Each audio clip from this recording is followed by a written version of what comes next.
Revenge Part 2. Tom Bower, the legendary royal author, is sharpening his quill for a new edition of his book set to reveal huge secrets inside Prince Harry and Meghan Markle's marriage. There is a book coming, and not just any book. Tom Bower, the man who has spent decades dismantling the carefully constructed myths of the most powerful people in Britain, is back.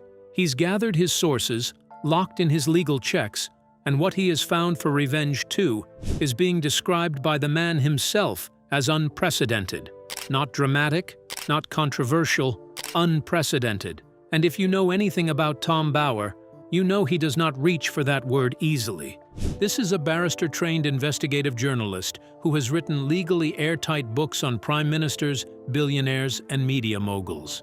He was physically present at the Invictus Games gathering material. He was confronted by Sussex supporters while he was there, and he just kept going. When Tom Bower says the story is unprecedented, you need to stop and pay attention, because Revenge 2 is not just another royal book. It is a comprehensive document of a marriage that is fracturing, a brand that is collapsing, and a woman whose pattern of behavior has played out so many times that even her most loyal defenders have quietly walked away. Speaking of which, Omid Scobie is done. The man who co-wrote Finding Freedom, who spent years as the most prominent media voice in Harry and Meghan's corner, has announced he is no longer writing about the Sussexes. Not stepping back. Done. His next project is fiction, a made-up story about a handsome prince.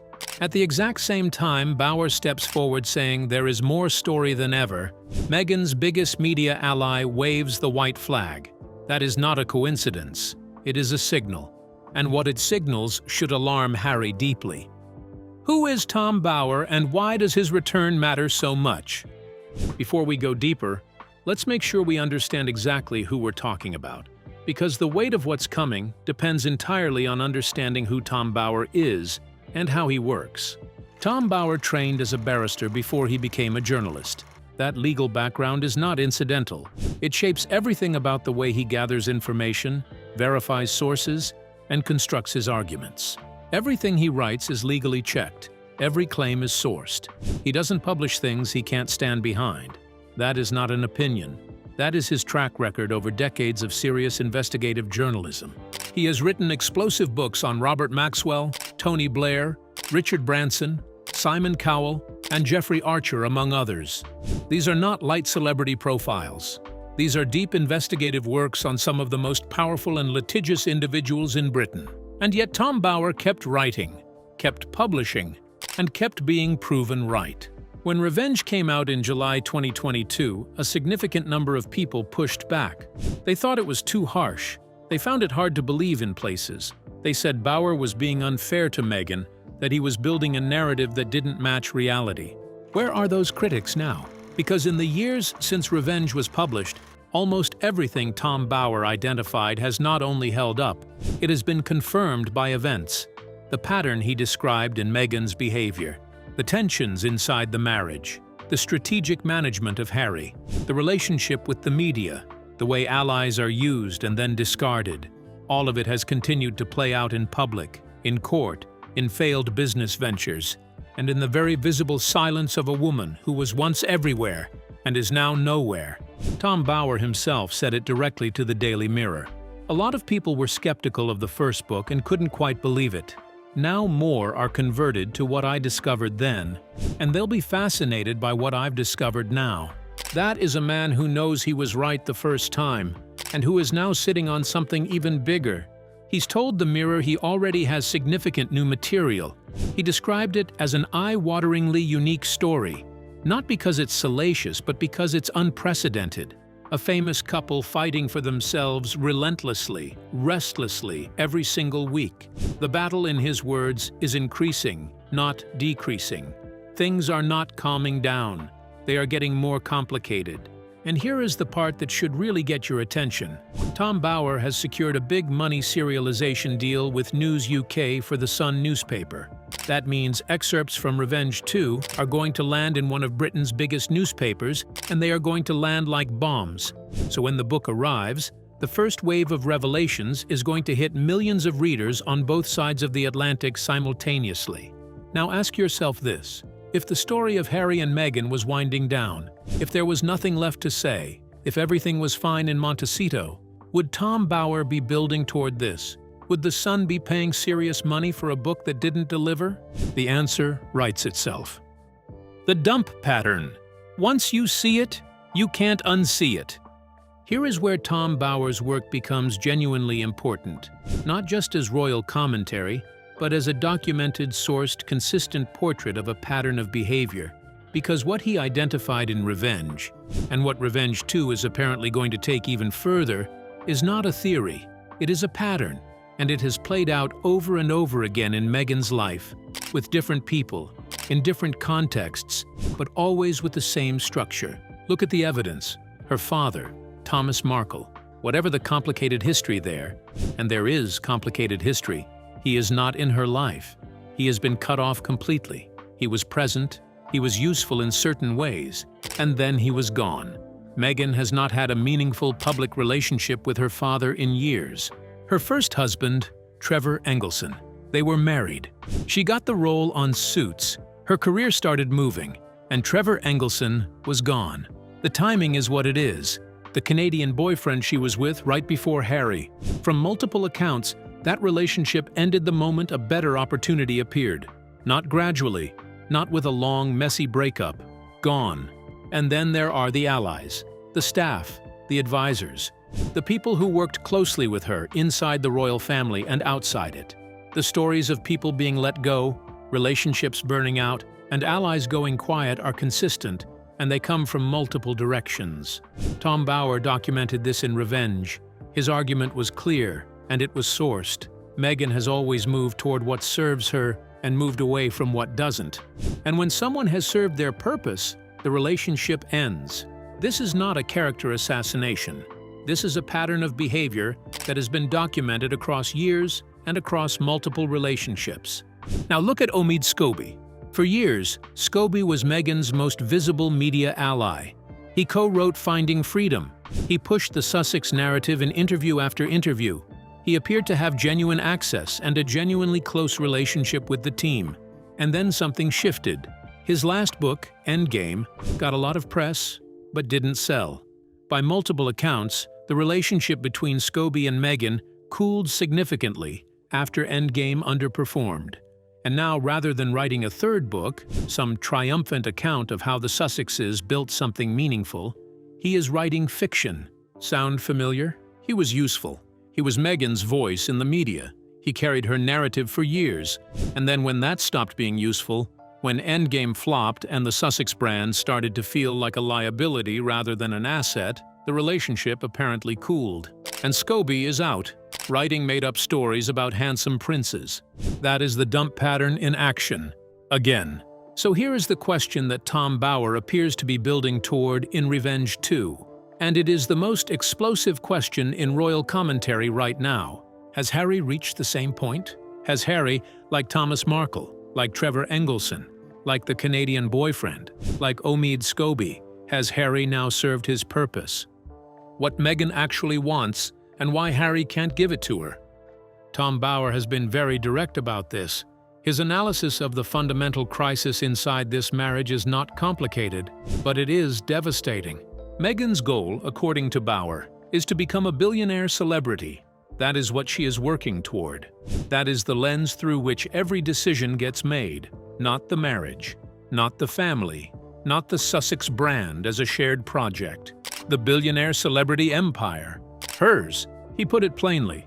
Meghan wants to be a billionaire celebrity, and Harry doesn't understand that world. And here's why that matters so much.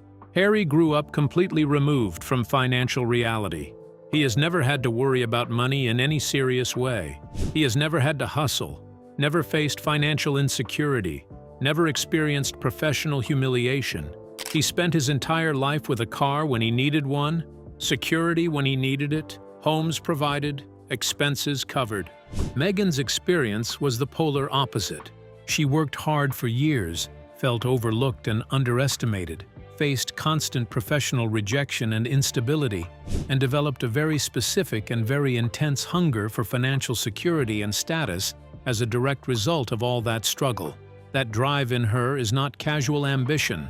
According to Tom Bower, it is intense, it is deeply personal, and it shapes everything she does. And Harry simply cannot relate to it, because he has never needed it. Think about what that means for a marriage. One person is driven by a hunger that the other person has never felt, cannot fully understand, and cannot satisfy. Meghan is not just looking for comfort or companionship, she is looking for a platform that builds toward $1 billion. And Harry, whatever his qualities, is not that platform. Not anymore. Tina Brown, a respected media figure who was actually supportive of Meghan in the early days, gave a candid interview in which she said something that tracks perfectly with what Tom Bower identified years ago. Tina Brown said Meghan wants to be an instant Beyoncé, an instant Michelle Obama, without the years of consistent, grinding work that those women put in to get where they are. She wants the destination without the journey. And here is the problem with that. You cannot shortcut what Beyoncé built. You cannot manufacture the credibility that Michelle Obama has earned through decades of consistent, substantive work. Those reputations were built slowly, deliberately, across years of sustained effort and public trust. There is no express route to that level. Tom Bower identified something else that connects to this. Meghan reportedly struggles to take advice, not because the advice isn't good, but because she wants to do things her way. Tina Brown echoed the exact same observation from her angle, noting that people who tried to advise Meghan came away feeling like there was no point because she would not act on what they told her. And right now, according to Tom Bower, the situation is even more isolated than that. Harry is essentially Meghan's main advisor, and Harry only takes advice from Meghan. So you have two people who won't listen to anyone outside of each other, making every decision inside a sealed bubble, and the results are playing out very publicly. Launches that don't stick. Business ventures that arrive with enormous noise and then quietly fade. The podcast is gone. The candles. And by now, most people have seen the videos of the wickless candles. $64 candles with literally nothing to light became a viral embarrassment. The jam launch got a mixed to negative reception. Project after project generating headlines for the wrong reasons. This is not bad luck. This is what happens when you refuse to listen, refuse to course correct, and refuse to surround yourself with people who will tell you the truth. The absence that everyone is noticing. Here is what should really be making people pay attention. And it's not what's being said, it's what's not being shown. Meghan has been increasingly absent, not from events she wasn't invited to, not from situations where her absence makes obvious sense. She has been absent from Harry's most difficult public moments, the ones where a spouse normally shows up, stands beside their partner, and provides visible support. The court appearances, the PR disasters, the coverage that has been relentlessly unkind, the very public and very damaging moments that Harry has been facing more or less alone. She has not been there. She is not stepping in to manage the situation. She is not publicly supporting him. She is letting him take the hits alone. She has barely appeared in public and barely spoken in any meaningful way for the better part of a year. That is not a schedule conflict. That is a pattern. And for people who have watched the dump pattern play out with other people in Meghan's life, that absence feels familiar, painfully familiar. Think about who Harry is without Meghan beside him right now. He is a man attending court hearings in London, taking significant hits in the press, watching his reputation continue to slide, and facing all of it without his wife visibly in his corner. Whatever is happening in private, the public picture is of a man increasingly on his own. Compare that to where William is right now. Prince William has just stepped in to represent King Charles at the funeral of Pope Francis, one of the most significant diplomatic moments in the world, attended by heads of state and world leaders. William walked into that room calm, prepared, and carrying the full weight of the British royal family with apparent ease. The contrast doesn't need commentary. It speaks entirely for itself. Every time William steps up, the gap between where he is and where Harry is gets wider and sharper.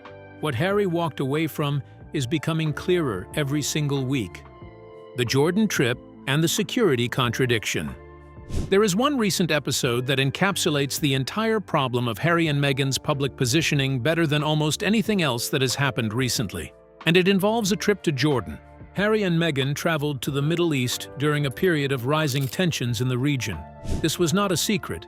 The regional situation was being widely reported at the time. The reaction was immediate and significant. And the reason it landed so hard is the security contradiction. Harry has spent years in legal battles. He has spent enormous energy and serious money arguing that he cannot safely travel to the United Kingdom without government-funded protection.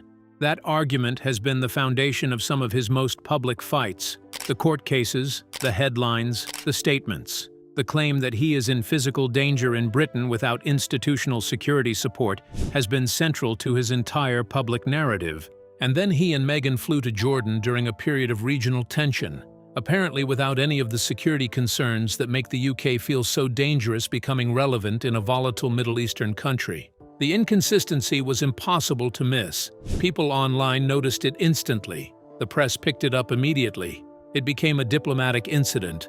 And once again, when the fallout came, Meghan's profile was very low. Harry largely took the coverage alone. This is a recurring theme now. The trips get announced, the controversies follow, Harry absorbs the criticism, and Meghan is somewhere in the background, mostly silent, largely invisible. Tom Bower described them as relentless and restless, always moving, always doing something, never still. The Jordan trip is exactly what he means by that. The instinct to act and stay visible, even when the timing makes no sense from the outside, even when it actively contradicts the arguments you've been making in court for years. There is no strategic coherence. There is just movement, constant movement, and it is not building toward anything. Harry's delusion, the reconciliation fantasy. Now here is perhaps the saddest part of this entire story. And it matters because it goes directly to the heart of why this marriage may be approaching its final chapter. Harry, according to multiple sources and specifically addressed by Tom Bower, is still thinking about reconciliation with the royal family. That is where his head is. While Meghan is chasing $1 billion and a celebrity empire, while she is building her brand and making her moves and staying strategically silent, Harry is apparently focused on repairing what was broken. He wants things mended. He wants some version of the old life to be possible again. He wants back in some form, to the family he left behind. Tom Bower is very direct about this. He says there is zero chance of reconciliation, not a small chance, zero. The anger from William and Kate is not softening. It is not something that time is going to smooth over. It is not a wound that is healing. According to Bower's sources and his own assessment, it is irreconcilable. The bridges that were burned are not coming back. So Harry is holding on to something that Tom Bower says simply does not exist anymore. And think about what that means for the dynamic inside this marriage. Meghan is looking forward, aggressively forward, toward wealth, toward celebrity, toward an empire she is trying to build. Harry is looking backward, toward a family he misses, toward a world he left, toward a reconciliation that Tom Bower says will never happen. They are not on the same page. They are not even reading the same book. And Harry, by multiple accounts, and in Tom Bower's pointed assessment, has no idea the game he is actually in. He has no real understanding of the strategy being played around him. He is, as Bower put it, completely out of his depth. He has given Meghan everything she came to the relationship for: the title, the international fame, the platform, the access, the royal connection that opened every door. He has given all of it. And the question that Revenge 2 appears to be building toward is a simple and devastating one. What is Harry for now? Because that is how the dump pattern works. When someone has served their purpose, when they have given what they had to give, when there is nothing left that they can uniquely provide, the relationship ends. It has happened before with people in Meghan's life, multiple times, with different people in different circumstances. And the pattern does not care about children. It does not care about wedding vows. It does not care about how long the relationship lasted or how public it has been. When the calculation changes, the behavior follows. The business empire that isn't building.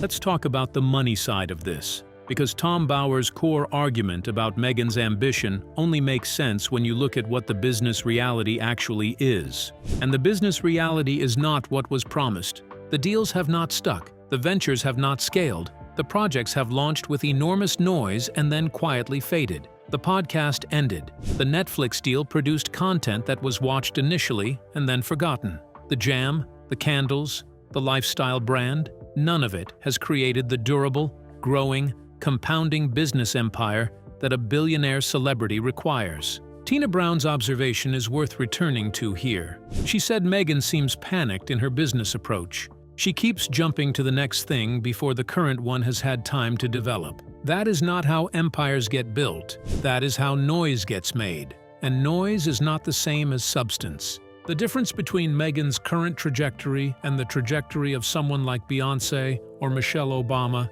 is not talent or opportunity. It is patience, consistency, and the willingness to do the unglamorous work over years before the recognition comes. You build the track record first. The status follows. Meghan appears to want to reverse that sequence. She wants the status to come first and the empire to follow from the status. But that is not how durable brands are built. And the market has been giving her that feedback consistently and visibly. Meanwhile, according to Tom Bower, the advice she needs most is not getting through, because Harry is her main advisor, and Harry only takes advice from her. So the feedback loop that every successful person needs, the honest, informed, experienced people who will tell you what is actually going wrong, does not exist inside this marriage. It has been replaced by mutual reinforcement and shared delusion. And once the doors that Harry's name and title used to open stop opening, and there are already signs that this is happening, what does the empire look like then? The royal connection was the unique asset. The thing that made Meghan's brand different from any other ambitious Hollywood person with good taste and strong opinions. Without that asset actively working for her, what is the differentiation? That is the question Tom Bower is clearly building toward. And from what he has revealed, he has already found some very uncomfortable answers. What Revenge 2 is really going to cover. Tom Bower has confirmed he has significant new material. He has described the story as unprecedented. He has secured a major serialization deal, and from what has been signaled, the questions that Revenge 2 is going to dig into are the ones that people have been asking in private, but that have not yet been answered in print. The state of the marriage. Not the public version, not the carefully managed appearances, but what is actually happening between these two people behind closed doors in Montecito. The business reality. The gap between the announcements and the actual results. The projects that were announced and never materialized. The deals that were made and then quietly ended. The dump question. Whether Harry has now reached the same point that others in Meghan's life have reached before. The point where the calculation about usefulness shifts and the relationship becomes a liability rather than an asset. The children. Their lives, their world, their reality inside a household that is under this kind of constant pressure, scrutiny, and internal tension. And the bigger strategic picture, where does this all end? What is Meghan actually building? What is Harry's role in it? And is that role something she still sees as necessary? Tom Bower said it himself. The battle for survival and the fight for revenge is increasing by the week. The story is not winding down. It is escalating. And the book he is now writing is, in his own words, capturing an unprecedented story of a couple who are relentless and restless, always fighting for themselves, never still. That is not a portrait of a marriage in good health. That is a portrait of two people under enormous pressure, pulling in opposite directions, surrounded by the wreckage of burned bridges and failed ventures, with a biographer-trained barrister watching every move and taking careful notes. The contrast that says everything. Step back for a moment and look at the full picture, because sometimes the most important information comes not from the details, but from the contrast. On one side, Prince William, representing the King of England at the funeral of Pope Francis, standing in a room full of world leaders, calm, prepared, carrying the full weight of the monarchy with quiet competence, stepping up for his father, stepping up for his country, doing exactly what a future king is supposed to do. No drama, no controversy, just steady, dignified service on one of the world's biggest stages. That is what preparation looks like.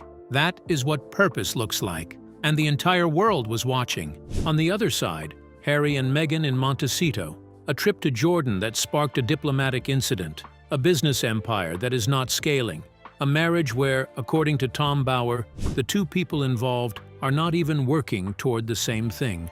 Court appearances and PR disasters absorbed largely alone. A silence from Meghan that is growing louder by the week, and a man who left one of the most powerful institutions on earth and has spent years struggling to explain exactly what he left it for. The gap between these two pictures is enormous, and it is growing. Think about where both brothers were just a few years ago. Harry was the popular one, the relatable one, the prince the public genuinely warmed to. He had goodwill that William, burdened by duty and expectation, had to work harder to earn. Harry squandered every last drop of it, and William, quietly and consistently, has done the opposite, building trust, earning respect, and stepping into his role with increasing authority and confidence. Harry walked away from everything William has. He made a very public, very deliberate choice to leave the structure, the support, the identity, and the purpose that the royal family provided. And Tom Bower's point is that Harry has spent the years since that decision clinging to a royal identity, even as that identity fades around him. He still defines himself through what he was, but what he was is receding, and what he has built to replace it is not enough to carry the weight. The reconciliation he apparently longs for, the path back to some version of the family he left, Tom Bower says, it does not exist. The door is not open. The anger from William and Kate is irreconcilable. And Meghan is not looking back. She never looks back. That asymmetry, Harry looking backward while Meghan looks forward, Harry wanting repair while Meghan wants empire, Harry wanting family while Meghan wants $1 billion, is at the heart of everything Tom Bower is documenting. Two people living in the same house but inhabiting completely different realities. One grieving what was lost, one calculating what comes next, and neither of them able to give the other what they actually need. Is Meghan about to dump Harry? The verdict, and the question you need to sit with. Tom Bower has been right before. He was right in Revenge. He was right about the patterns he identified when most people weren't ready to accept them. He was right about the dynamics inside the Sussex operation when people were still pushing back and calling it unfair. And now he is back, with more material, with a serialization deal in place, with a story that he himself is calling unprecedented, with the clearest possible signal from events on the ground, a failed ally retreating into fiction, a business empire struggling to find its footing, a marriage where the two people are pulling in fundamentally opposite directions, and a woman whose pattern of behavior has played out the same way over and over and over again. The dump pattern is documented. The marriage is in crisis. The public signals are getting harder to ignore with every passing week. Here is what Tom Bower has built his entire return on: the idea that you do not need to speculate when you have sources, documents, and a pattern that repeats itself. You do not need drama when the facts are already dramatic. And right now, the facts surrounding this marriage are more dramatic than anything a scriptwriter could manufacture. Harry gave Meghan everything: the title, the fame, the platform, the access, the royal connection that opened every door she ever walked through. He gave her the thing that made her brand unique in the world. And now the doors that name used to open are beginning to close, one by one. So here is the question, and I want you to think about it carefully, because it is the question that Revenge 2 is apparently going to answer. When someone has given you everything they had to give, when the title has been granted, and the fame has arrived, and the platform has been built, and the access has been secured, what do you do with the person who gave it to you? If you are Meghan Markle, according to Tom Bower's documented, sourced, legally checked portrait of a woman he has been studying for years, what comes next? We have seen this play out before, with a father, with a first husband, with a boyfriend in Canada, with a media ally who spent years carrying her narrative until his last book flopped. The pattern does not change. The pattern has never changed, and history, as Tom Bower has spent years proving, has a very uncomfortable habit of repeating itself. Tom Bower said the battle for survival and the fight for revenge is increasing week by week. Scobie has stopped writing the positive version of this story because he knows there is no positive version to write right now. And in Montecito, in a house that sits between a man who wants to go home and a woman who has never once looked back, the most explosive royal story of this generation is still unfolding. Revenge 2 is coming. And based on everything Tom Bower has signaled, what it contains about this marriage, this pattern, and this woman's next move is going to be impossible to ignore. Make sure you are subscribed. Make sure you hit the notification bell, because when the first extracts from this book land in the sun, this story is going to explode, and you are going to want to be here when it does. Drop a comment below right now. Do you think Meghan is about to make her move? Do you think the dump pattern is real? And what do you think Harry is going to do when the full truth finally comes out? Because it is coming. Tom Bower is making sure of that.